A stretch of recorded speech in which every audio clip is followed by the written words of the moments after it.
All right. This week we begin with vaYiqra, chapter 21, starting with verse 1, of course. That's Leviticus to the vaYiqra by Drauzine and Wagner says, and I quote, "The previous chapter discussed the differences between the Israelites and non-Israelites. This chapter addresses the distinction between the Israelites and the priest, a higher standard of holiness than lay Israelites, with the exception of the Israelite. With verse 1, the very English translation is, and he said, Yahweh to Moshe, say to the Kohanim, to so not he be unclean with people his.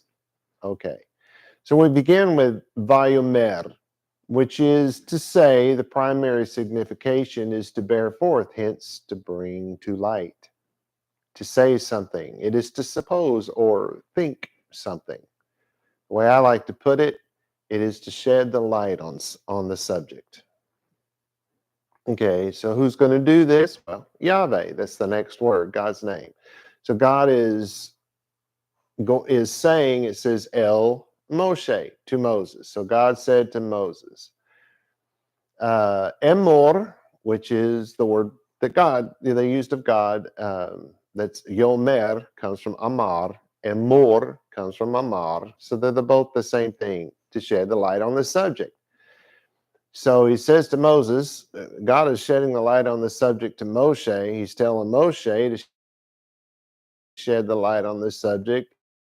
Kohanim is plural.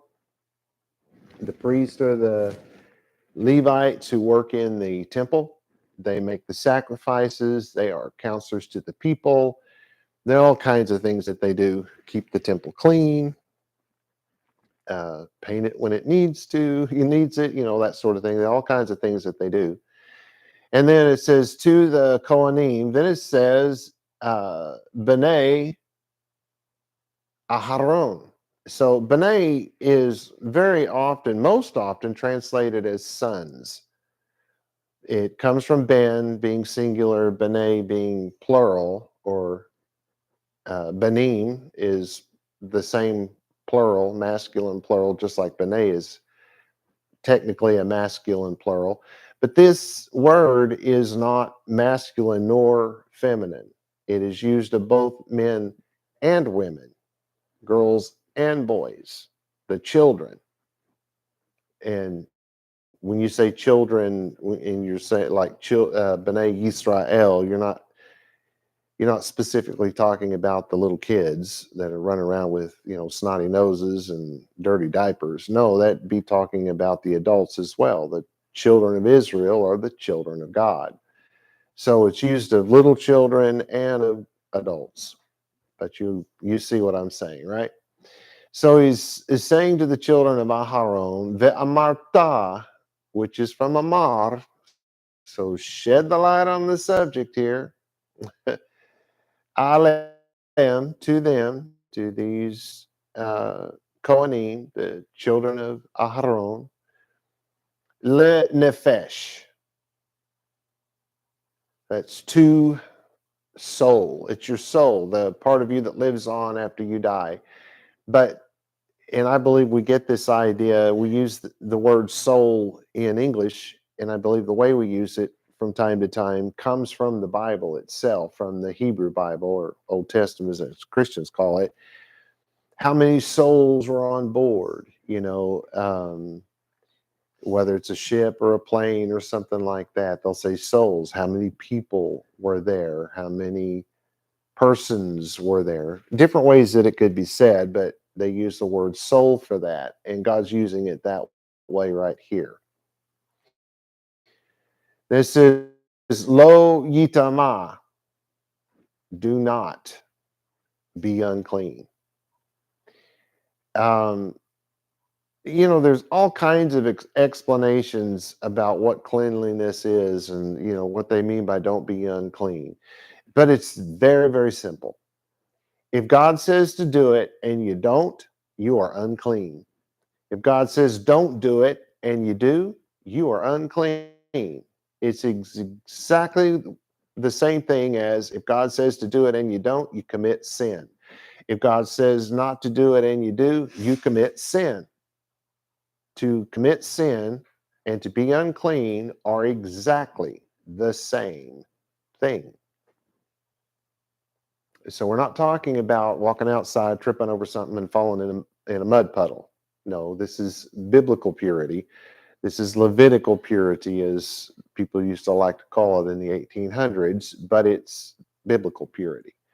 Then it says be'amiv, the be being added to the word I've being added to the end of the word So the be is usually we think of it as in or with, but in this case it's among, and then it's people, and the I've sound at the end, his people. So it's written in masculine, even though the sentence is neither masculine nor feminine. We cannot think of the children of Aharon as men.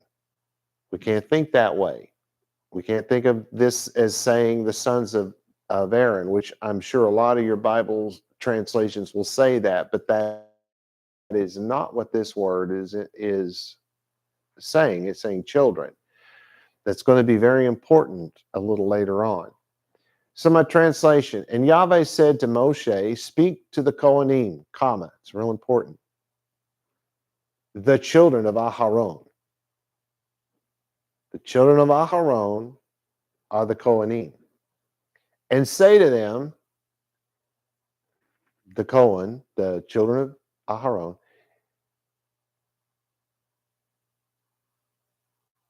they will not be unclean for any soul among, it says his people, but we would say their people in English. They will not be unclean among their people. They will not be unclean for anyone among their people. So something happens when you're reading the sage, particularly mostly from the Dark Ages, but some of it does predate the Dark Ages. They didn't just make this up. But they looked at this as two different things.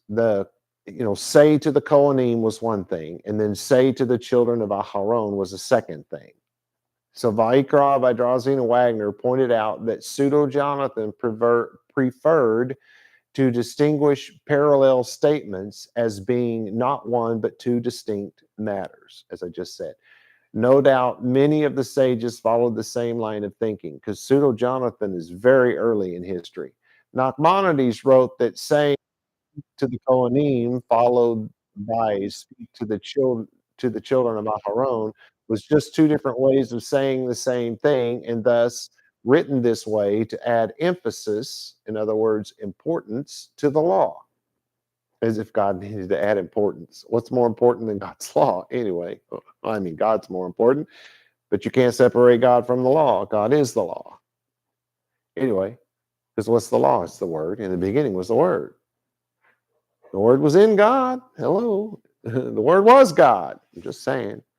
Sefer wrote that the two distinctions somehow meant that the priests who were disqualified from working in the temple had to follow these laws too. That's a little out there. Even Ezra wrote, speak to the Kohanim referred to the laws from the previous 3 chapters, while speak to the children of Aharon referred to the laws in this chapter that only the priest must obey. Okay, however, the Hebrew word b'nai means children, not sons. I may have already mentioned that, just thinking out loud here. It is very often translated as sons when the children are male, but again, it does not actually mean sons. Thus, in the end, speak to the Kohanim, the children of Aharon. The sentence is written this way to make a distinction between the genetic sons of Aharon and the priest/sons who are not genetically related to Aharon. She's not telling Moshe to tell his brother to go talk to his genetic children. That's why it's written this way, so that we all know that this goes to the Levites, the children, not the sons that are Levites, the children who are Levites. Very important that we get this, because the sages never picked up on this that I can find. But you get the difference here. It's said in this manner so that we will know that he's talking about all Levites, not just the high priest, not just the priests who descend from the line of Aharon, not just the males, but all of the children of the Levites of Aharon, the Levites. Okay, and it's going to become very clear. One of these laws is going to make that very clear. So stick with me. I know some of you may, if you know your law at all, or if you know the Talmud, you're like, oh no, Rob, you're all wrong. Stick with me. I'm going to prove it to you. We may not get to it today, but we might. I don't know. It's not very far in. Okay, so verse 2, literally, very literal English. For if to kin he, that near to him, to mother he, and to father him, and to son he, and to daughter he, and to brother he. Ki im li she'ero. So, and if li she'ero, to kin he. So, if his kin, to his kin. What's kin? Well, it's flesh. People he's related to. This is not necessarily your immediate family. It's your kin, your cousins, your aunts, your uncles, blah, blah, blah. Ha-karov, that are near. Okay, now we're going from second cousins, third cousins, because those are kinfolk, right? Now it's saying who are near. So it's your what? It's your immediate family. Just saying, that's what it's saying. It's your immediate family. And the Rabbim got that, or the sages anyway, got that very wrong, of course.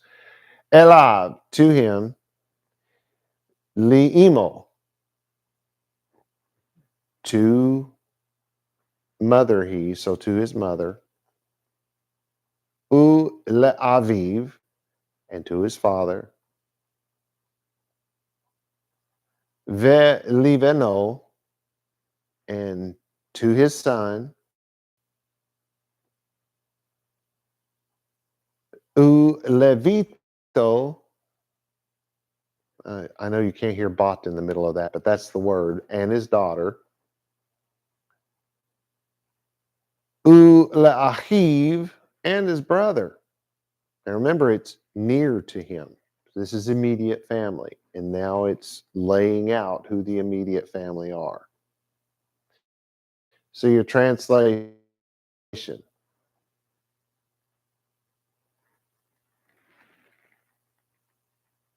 I should have said something about this on our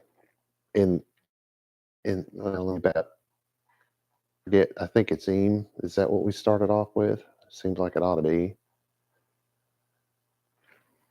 Yeah, ki Eam. So Eam is our word. That's not just if.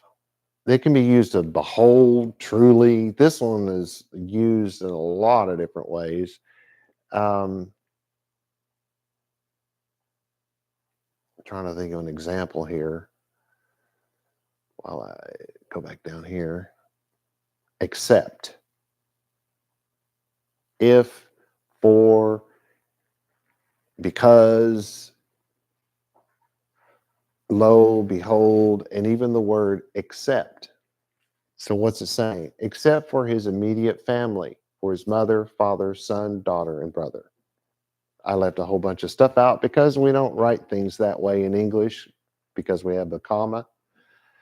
I don't have to say and for his father, and for his mother, and for his daughter, and for his brother. All I have to say is for his mother, comma, father, comma, son, comma, daughter, and brother.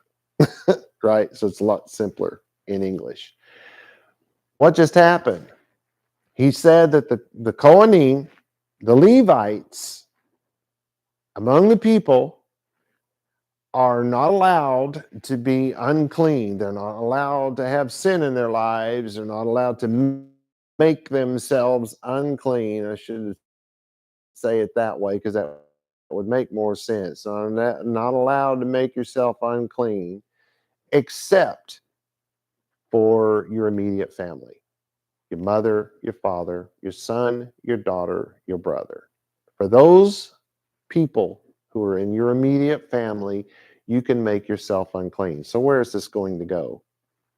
Probably, if I'm guessing, and I'm not because I know, but if I were to make a guess, I'd say your wife dies or your brother dies or whatever, you can participate in the burial of that person, which makes you unclean. And yes, it's sin to be unclean, but does that mean you're going to hell? No, it does not. Have a pause in between there. It doesn't mean you're going to hell. No. Doesn't mean you're going to hell. No. Is that better? I'm sorry, I cracked myself up. All right, so this is an exception. The rule is you cannot be unclean among your people if you're a Levite, but there is an exception, your immediate family. So then it says in verse 3, the literal English is, and to sister he, the virgin that near to him, immediate family, that not was to man to her, he be unclean. All right. So vela achoto, and or you except you are here we are saying the exception. This is the rest of the sentence. In English it gets broken up into separate sentences, but this is the same sentence in Hebrew. It hasn't finished yet. So he's saying, and to his sister, because remember it just said brother, right? It is the mother, the father, the brother, the son, the daughter, I think, then the brother. And now it's saying, and to the sister. But it says, ha betolah, the virgin sister. Ha kerova, that is near. So the virgin sister who is in your immediate family. Elah, near to him, your immediate family. Asher lo haita, it will not be, will not come to exist, leish, or that she hasn't been with, leish, with a man, la, to her. She hasn't been with a man. Yi tama, he be unclean. And that's you can make yourself unclean in this case. So, and for his sister, a virgin who is immediate family, who has no man. In other words, she has no husband. She's not been married. She's not been with a man. For her, he may be unclean. So that's the whole immediate family. But in the case of the sister, if she's married, he can't make himself unclean for her because she essentially now belongs to another family, right? So she's the exception to the immediate family rule if she's been married off. Because when your brother gets married to a woman, she becomes part of that family, part of his immediate family. But he can't do this for the sister who's gotten married because she became the part of somebody else's family, right? That's just the way it works in the Bible. Okay. So, of the word near or close, I wrote immediate. Close means the sister and brother have the same mother and father. Uh, there's no basis for that belief. He just made it up. We're definitely speaking of immediate family, which would include a stepsister. That's if a man marries a woman who has children, He has married the whole family, not just the woman. Those children are now, biblically speaking, his children, his responsibility, his immediate family. So it's nonsensical that even Ezra would say something like that. It's not in line with God's law at all. All right, so let's look at verse 4. Not he be unclean, Lord, Lord, or since I'm in Texas, lard, with people his to defile he. We got to pray to the good lard, good, G-U-T-L-A-R-D, good lard. Believe me, there are people around here who say it that way and have no idea. All right, so very literal English. Not he be unclean, Lord, with people his to defile he. So lo yitama, he will not be unclean. He will not commit sin. He will not do this, because this is the idea of committing sin on purpose, right? Somebody in the family has died. You're going to the funeral, which is going to make you unclean, and you're not allowed to do that unless it's your immediate family.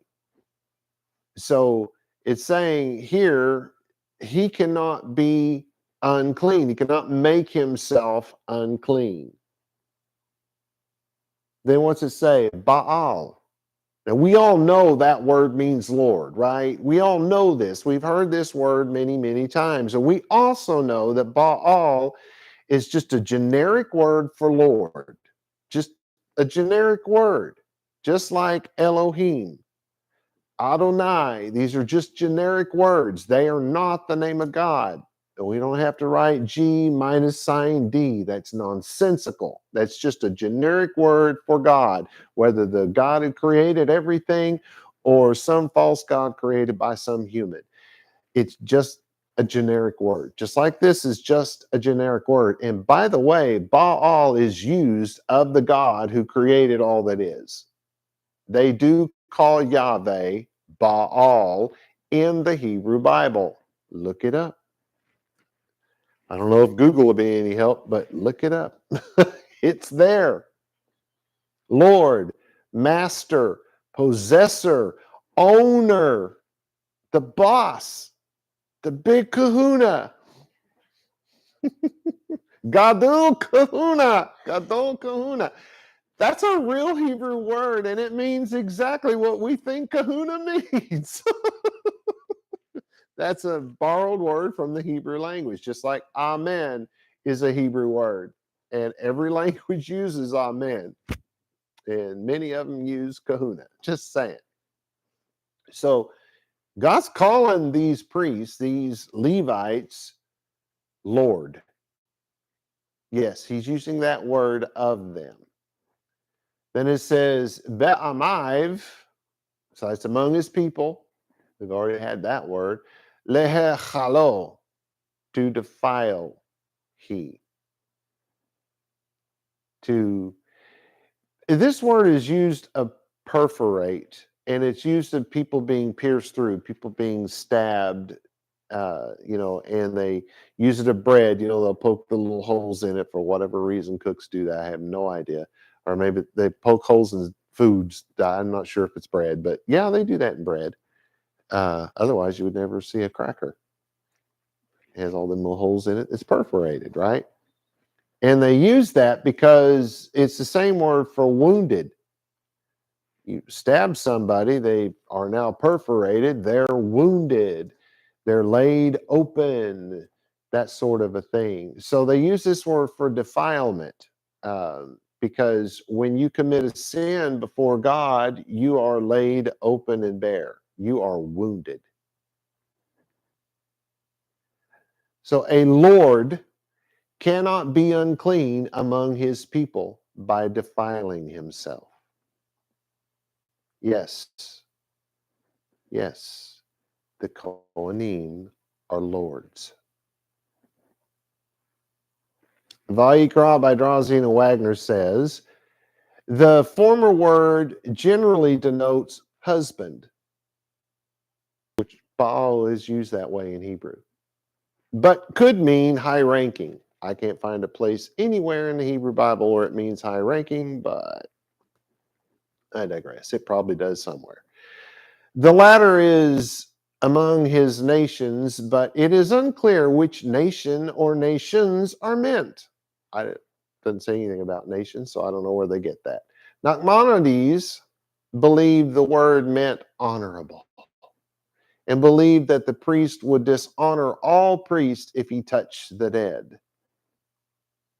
Almost every sage and or teacher of the law changed this word to husband or honorable, but in the end, the word means Lord. Lord. I want to take you guys, please stay with me, Jews. This is not as scary as some of you think. I want to talk about something from the New Testament. It's found in Luke chapter 10. It's verses 30 through 37. This is my translation of the Greek text, not somebody else's. I don't care what the English translations say, none of them that I've ever read, and I've read almost all of them at this point. None of them are worth the paper they're written on as far as I'm concerned, which is why I translated it myself, because you have to understand the law to understand the New Testament, because it was written by doctors of the law. Anyway, so verse 30, and Yeshua answered and said, a certain man went down from Jerusalem. Yes, he said Jerusalem. They didn't call it Yerushalayim back then. Anyway, he went down to Jerusalem to Jericho. We call it Jericho these days in the West, and fell among thieves, which stripped him naked and beat him, departing, leaving him behind, half dead. And by chance, a certain Cohen, certain priest, this is in singular because there was only one of them, certain Cohen came down in that place, and seeing him, passed on the other side. Crossed the road there and passed on the other side. He didn't want to get anywhere near that.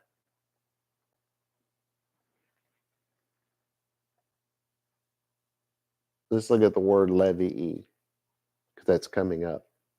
The descendants of Levi are the Levi, the third person of Jacob, or third son rather, the third person of Jacob's Trinity. I don't know where that came from.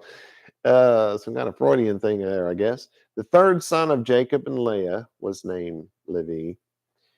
It's the tribe descended from Levi, or Levi to say it right, especially set aside by God for his service. Right? So it's the people we're talking about right now, the Cohen, the Kohanim. Then it says in verse 32, and likewise also a Levi came to this place and saw and passed on the other side. But a certain Shomroni, certain Samaritan, on a journey also came upon him, and seeing had compassion, and went to him and bound up his wounds, pouring oil and wine, and placed him on his own animal, and led him to an inn and cared for him. And the next morning he departed and gave 2 silver coins to the keeper, saying, take care of him, and if it costs you more, I will repay you when I return. So which of these, this Yeshua speaking, by the way, which of these 3 do you think was the close friend, the Reah, the neighbor of him who fell among thieves? And he said, this is the man responding, he that displayed mercy to him. Then Yeshua said to him, go and live according to the Torah, and let God care for the rest. Actually, what you're going to read is go and do likewise. That's an idiom.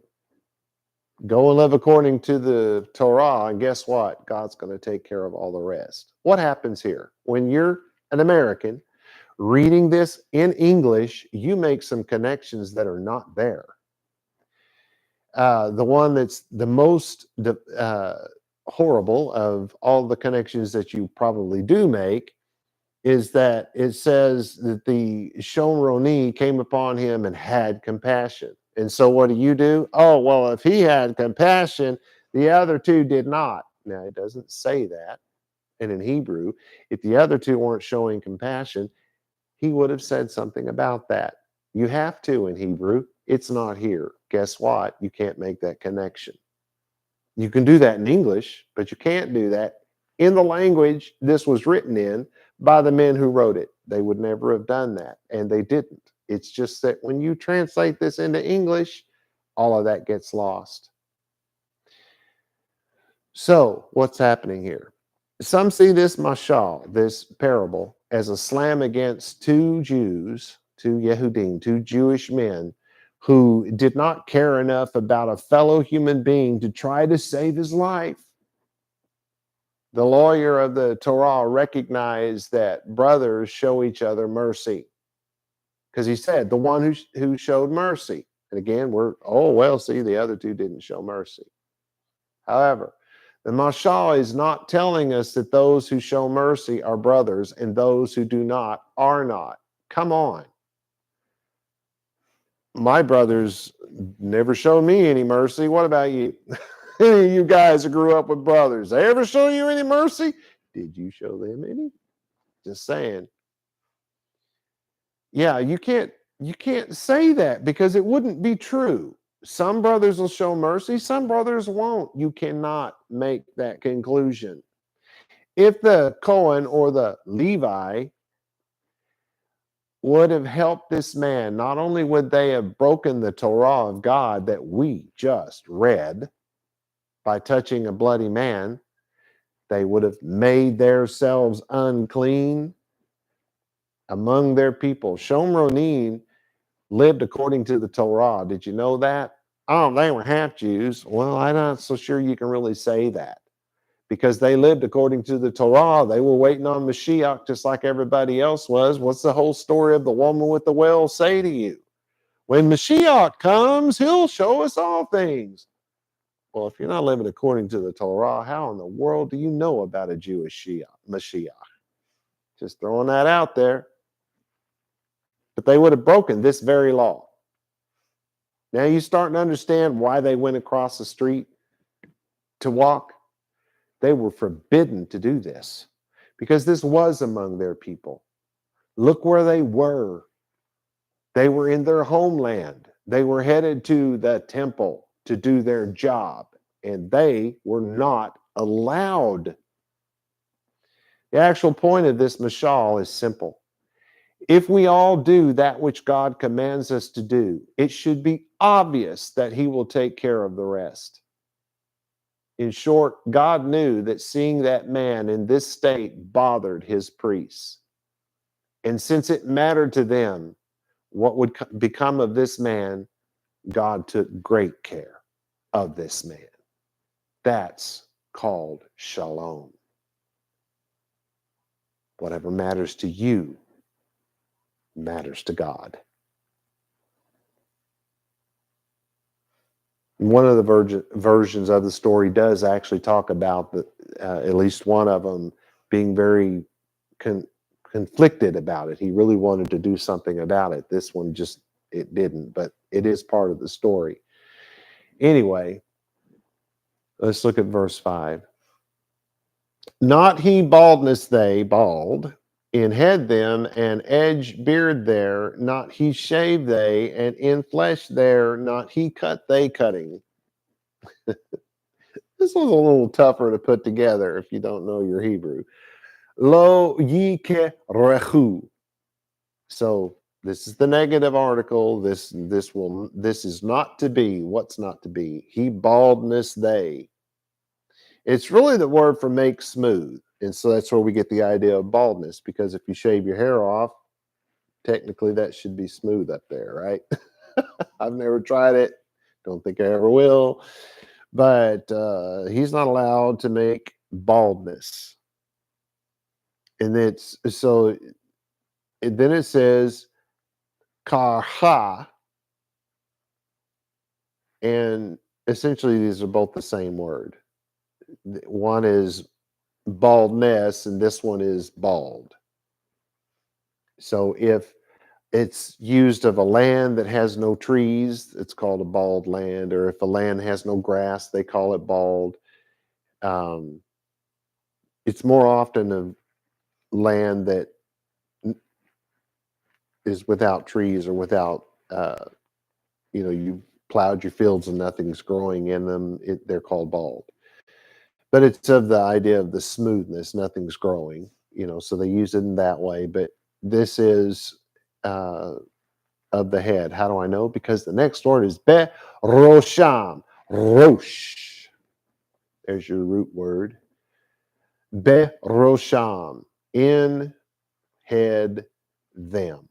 So baldness, bald, not there will be in their head, with their head, among their head. You could say it any of those three ways. It does not change what it means.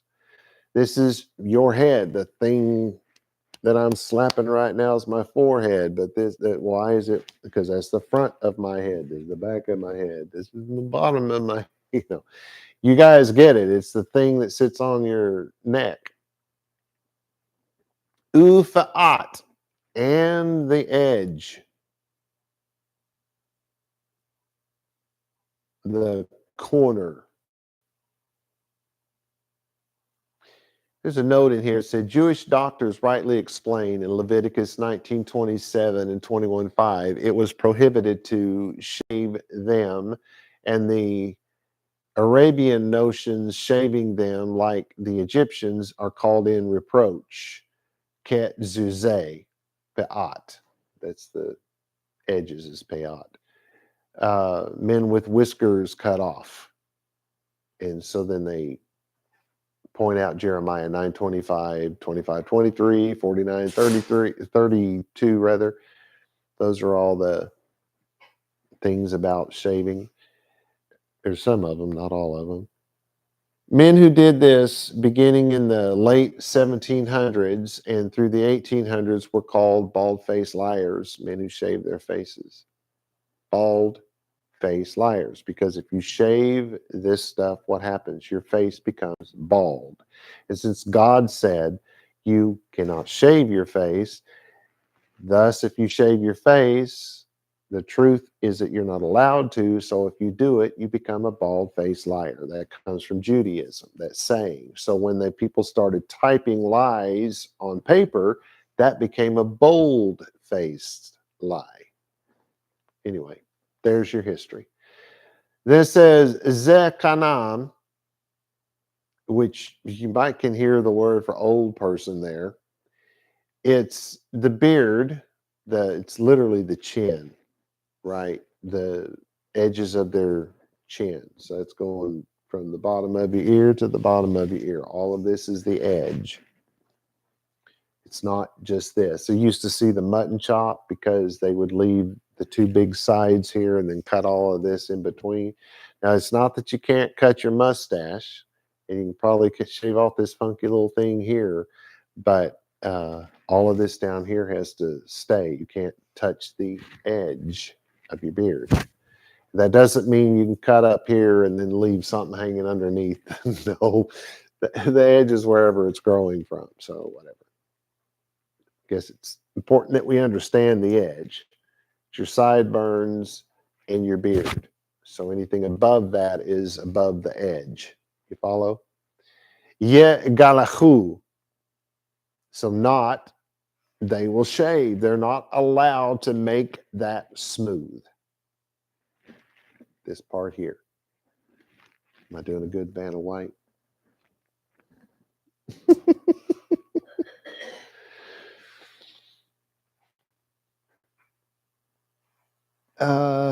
Then it says uvi vasaram, and it's your flesh.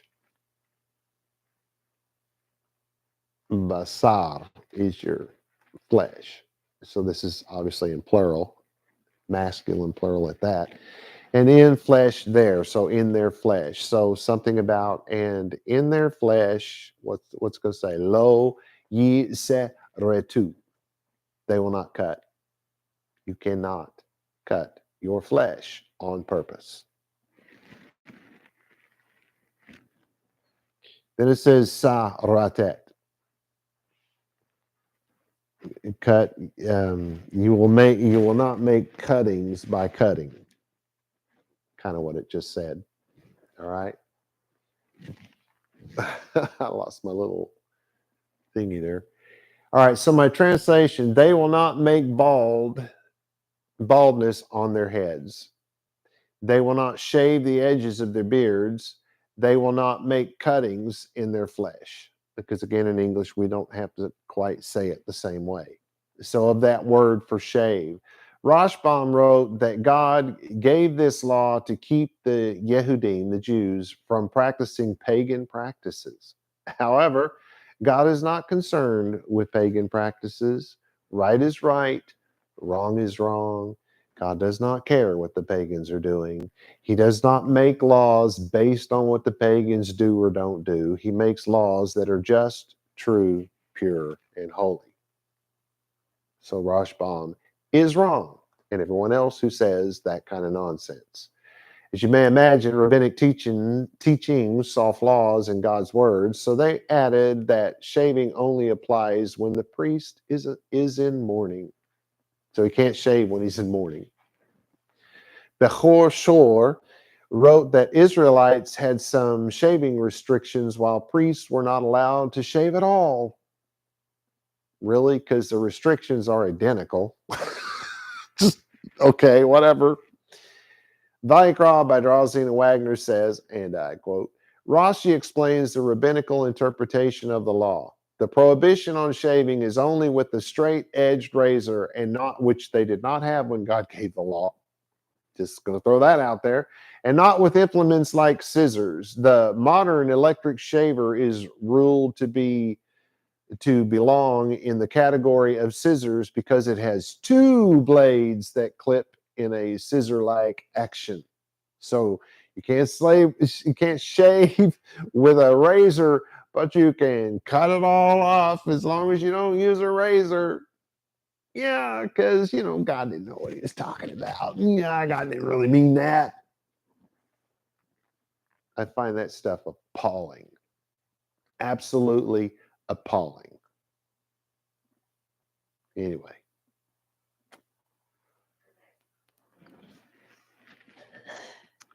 Looks like I've got time enough for at least one more. So, look at the number. Okay, so number 6. Holies be they to God's them, because remember, if God is alive, we say that in plural. God's them, and plural is 2 or more. It's not 3. Anyway, we don't start with 3. We start with 2, plural, more than 1. All right, and okay, holies be they to God's them, and not he defile they, name or authority, I should say, God's them. For fire Yahweh bread, God's them, they from approach them, and be they holy. I may have to help you out with this one a little bit. It starts off, Kodashim. Now, some of you have heard Kodesh, Kodashim, Holy of Holies, which is not really what that means, but that's what most of us say just because more people are used. So this is Kodesh in plural, Kodashim. Kodesh is singular, Kodashim is plural, 2 or more. This is not a trinity, just saying. Pure, clean, free from defilement of crimes, idolatry, free from idolatry is what it's saying, and other unclean, profane things. So what is to be holy? It's the same thing as a sin, only the opposite. If God says to do it and you do, you're holy. If God says not to do it and you don't, you're holy.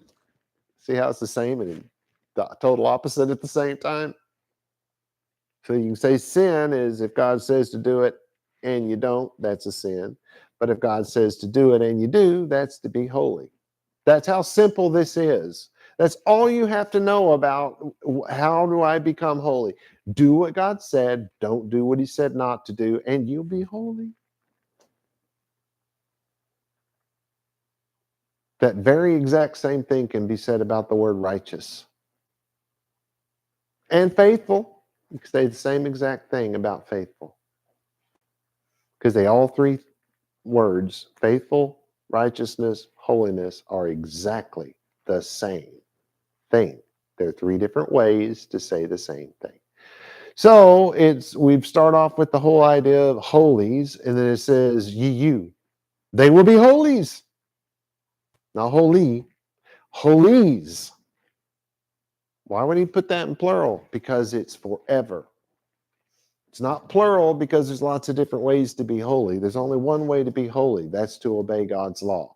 That's what makes you holy. Period. End of story. Why is it in plural? It's in plural, not because there's more than one. It's in plural because this will never end. That's what the plural and the singular were all about in the Hebrew Bible. They have nothing to do with what we think of as plural and singular. Hopefully you understand that at this point. Lohechem, to God's them. Remember, it's in plural. Because if your God is alive, he is always moving. He is always thinking. Even if your God were to sleep, which if your God is our God, the God of the Jews, he does not sleep. He does not slumber. So he's never not moving. But let's say he did take a nap. Well, if he did, even then he's breathing, right? His chest is moving in and out.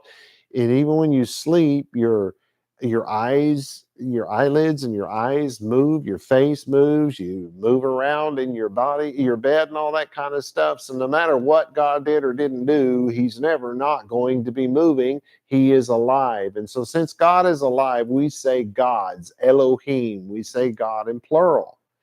So when we speak of an idol, we don't say that in plural unless we're talking about, there's a whole bunch of them. Then you may find it in plural for that reason. I don't know if it ever did, but it could be. But they'll also, if the God is alive to you, if that God is alive in your mind, they will say Elohim of a fake God. That I have seen many times in the Hebrew Bible. I'm just not sure if they ever use plural for lots of fake gods. I'm not really sure. I'd have to look that up. So anyway, this is actually the word for mighty hero. And who's the mightiest of all heroes? Our God. So we call him Elohim. So if you want to know what God means, it means mighty hero. And if you're talking about the God who created the heavens and the earth and all it is and said, vaYiqra, let there be light. If you're talking about that God, then you're talking about the ultimate mighty hero. So then it says velo and not yachalu. They will not defile themselves. Well, they won't defile something anyway. Then what's the something? Shem. It's almost always translated as the word name. That is so flip-flop and wrong. It should almost always be translated authority, not name. As in, my name is Robert. No, it's authority, as in, I'm your rabbi, I'm your Lord. Oh, wait, I'm not a Kohanim, sorry. Although there are Bible verses that do say that your rabbi is, in fact, your Lord. Not in the way we think of as Lord and Master from the evil slave trade thing. No, it's not like that. It's Lord as in your teacher, the person you obey because you're learning from that person and that person has authority over you. That's why they were, the priests were called Lord. It's why the rabbi means Lord.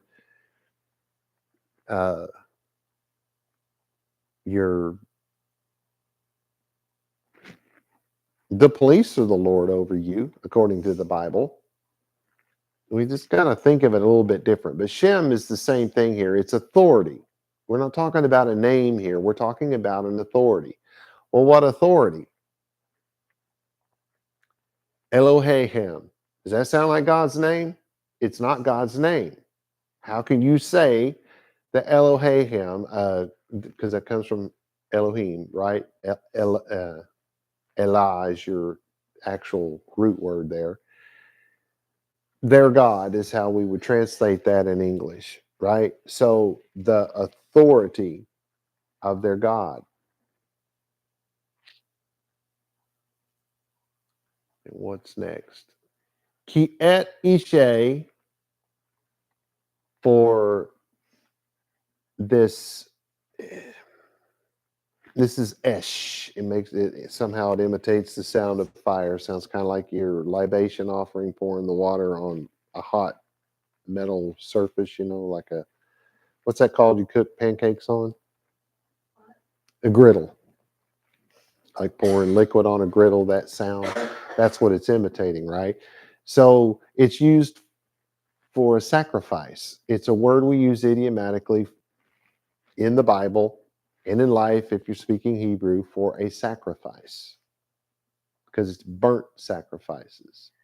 Your God's burnt sacrifices. And then to be real specific here, then it says Yahweh, because it's that God. No other God but that God.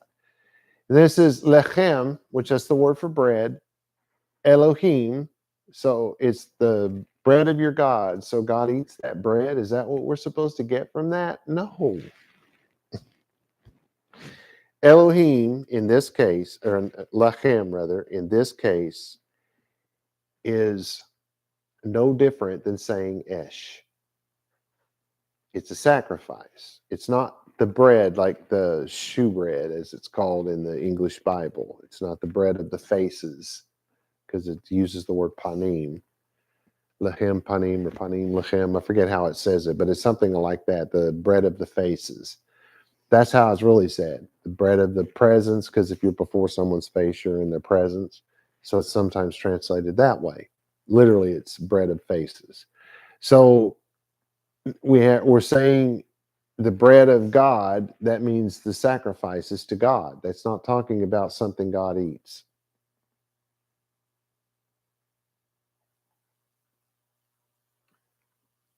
Him, which means they. Then we have ma ke rivim, from approaching. This is, of course, how we know that for sure that it's about sacrifices, because think about how many times you've read to approach with the sacrifice or to draw near with the sacrifices. This is your word. They'll either say approach or they'll say draw near. I think most of the Bibles say draw near in English, but it's from this word. So we know that to draw near to God with fire and bread, we're talking about the sacrifices, because bread is part of the sacrifice, but we're actually just using that idiomatically here of the sacrifice itself, not the actual bread. Vehayu, they will be, and they will be. And they will be kadosh, they will be holy. These sacrifices will be holy. All right. So here's our translation. I'm cutting this a little close, aren't I? They will be holy for their God. We're speaking of the Kohanim. And will not defile the authority of their God, for their fire sacrifices to Yahweh, the sacrifices, the bread, the sacrifices of their God, they will bring near. And they, speaking of the sacrifices at this point, will be holy. So first it's the Kohanim will be holy. Now the sacrifices will be holy. Your sacrifices are not going to be holy if you're not holy. That's why the high priest has to make a sacrifice for himself before he makes a sacrifice for the people, right? And then the Drauzine and Wagner also wrote, and I don't know if they were quoting somebody or if they just said it, but I couldn't find a name connected to it. So I think this was Drauzine and Wagner actually saying this, but they said that these two words implied here a sacrifice. So they were in complete agreement with me. Can you believe that? Or I guess they were first, so I'm in agreement with them. All right. That's truly as far as I can get today. I've run out of time. Shalom, shalom. Oh, I got to turn this thing off.